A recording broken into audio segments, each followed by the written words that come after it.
Franz von Barros was born in 1866 in Zagreb, Croatia, which at the time was part of the Austro-Hungarian Empire. In fact, he was the Marquis of Zagreb, a member of a wealthy and aristocratic family. At the age of 17, he was admitted to the Vienna Academy, where he received his formal art education. And in no hurry to make a living, he subsequently continued to study as an apprentice to a couple of popular artists of the period. He married in 1896, but soon after it was annulled for reasons unknown, and he relocated to Munich in the following year. At that time, Munich was the undisputed creative hub of the Germanic regions, and von Bayros understood that to further his artistic ambitions, working in the city was virtually mandatory. In 1904, by which time he was already 38 years old, he gave his first exhibition of prints and watercolours, and in the wake of its success he started to take commissions for ex-libris bookplates for the libraries of the wealthy. Many of these, like much of the work that followed, were created using particularly fine pen and ink drawing, with monochrome washes overlaid to add shade and modelling. A large number of these designs were also a clear indication of van Bayros's fascination with erotic imagery, and he rapidly developed a reputation for such subject matter, with a number of illustrated editions of notoriously explicit novels, including a 1906 visualization of John Cleland's 18th century memoirs of Fanny Hill. But this wasn't quite his exclusive domain, and in the same year he also published a more respectable interpretation of Tales from the 1001 Nights. And this collection was printed in full colour and featured some particularly attractive and absorbing watercolour washwork combined with his expressive fine line. During the first decade of the 20th century, he made several trips to Paris, Venice and Rome, and the clear influence of Baroque and Rococo art was obvious in his illustration. And so was the influence of his British contemporary, the decadent Aubrey Beardsley, who shared von Bayros's fascination for sexually themed illustration. And this influence was particularly evident in von Bayros's line-only monochromes for two Italian classics, the Pentameron and the Decameron, in 1909 and 1910 respectively. Unfortunately for von Bayros, in 1911 his obsession with the sins of the flesh led to scandal and catastrophe when he published his most controversial sexually explicit work, Tales from the Dressing Table. This collection, from which these are fairly mild examples, was published under a pseudonym, but nevertheless he was arrested, tried and banned from ever returning to Germany. So he travelled reluctantly to Vienna, and although he now found the going much harder, he still had some clients who continued to provide him with commissions.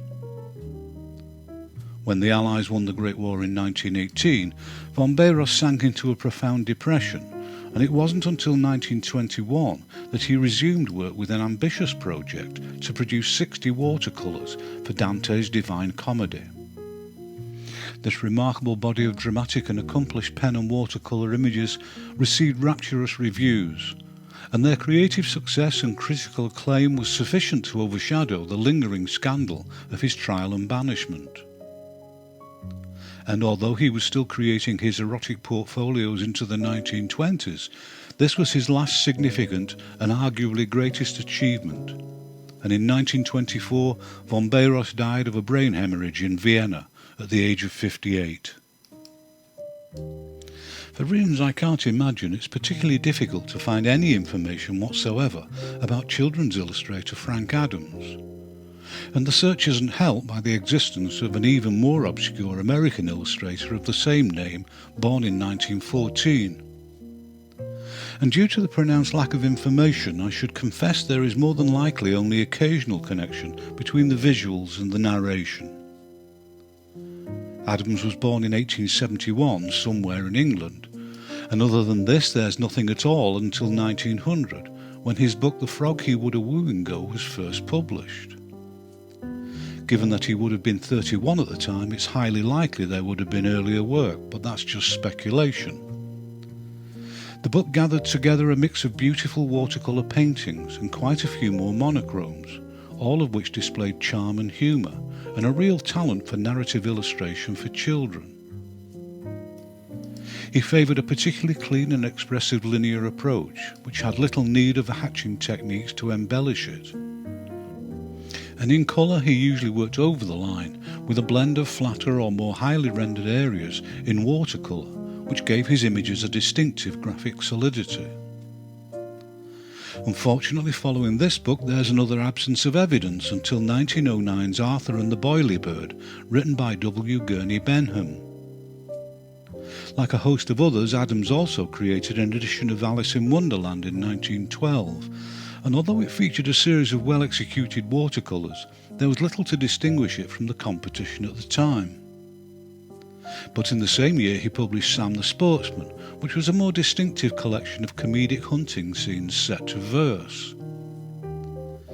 His book Old Time Rhymes was published in 1915, and it contained yet more evidence of his abilities to create light humorous narratives of immense visual attraction. Many others followed in the coming years, including Favourite Nursery Rhymes in 1917. Apparently he was also quite a success as a watercolour painter, but I haven't found a single piece of evidence. Throughout the 1920s and into the 1930s, Adams continued to publish his collections of rhymes and stories, and he also produced individual reworkings of specific nursery tales such as The Three Little Pigs.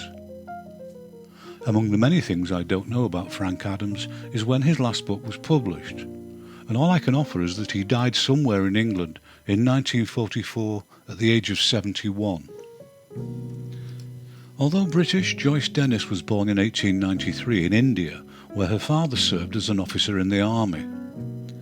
But when he retired from military life in 1896, the family returned to England and settled in Eastbourne on the southern coast.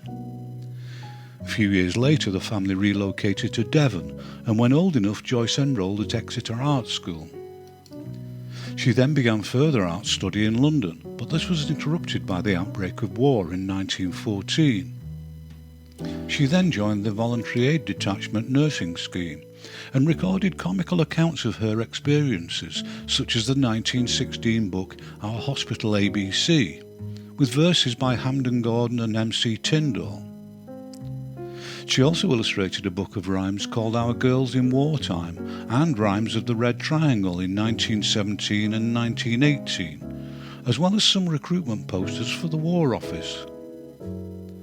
After the war, she married in 1919, and at the age of 26 she emigrated to Australia, where her work was published in several magazines and books.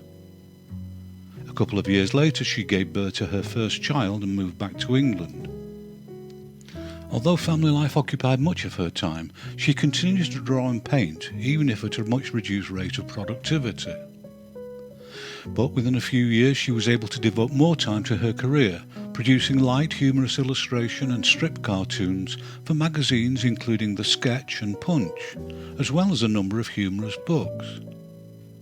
And by this time she had refined what had been a rather anonymous technique into a more fashionable, playful modernist style, using a tightly controlled fine line, with either washes of flat colour or spot colours applied at printing. Among these was the particularly successful A Winter Sports Alphabet, published in 1926.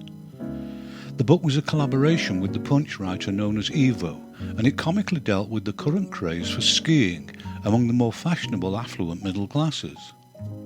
And it sold in large numbers to the very people it made fun of. And although it was never a dominant thread of her career, she also created some advertising work in the 1930s, including a series of press ads for Liberty scarves. In that decade, Dennys authored and illustrated a trilogy of semi-autobiographical books, starting in 1930 with Mrs. Dose, the Doctor's Wife, and also found time to write several plays. During the Second World War, she illustrated some engagingly whimsical children's books written by Rodney Bennett, and she also wrote and illustrated her own series of comic articles under the banner Henrietta's War for the Sketch magazine, which were also published as books. During the 1950s she became less productive as an illustrator, and by the 1960s she was no longer working commercially. But at the age of 70 she took up oil painting, and after a life of considerable creative output, Joyce Dennis died in 1991 at the age of 98. Raphael de Soto was born into a noble and wealthy banking family in Puerto Rico in 1904. But in 1915, when Raphael was only 11, the family suffered a huge financial disaster, and not long after his father died of a heart attack. In his teens he left for San Juan to be trained for the priesthood, but luckily while there his artistic talent didn't go unnoticed, and he was also encouraged to pursue painting and drawing. And it soon became obvious that his future would be as some sort of artist rather than as a Catholic priest. So in 1923, at the age of 19, he relocated to New York, and even though he barely spoke English, he managed to get a job in an advertising agency, and he worked there for the next 6 years.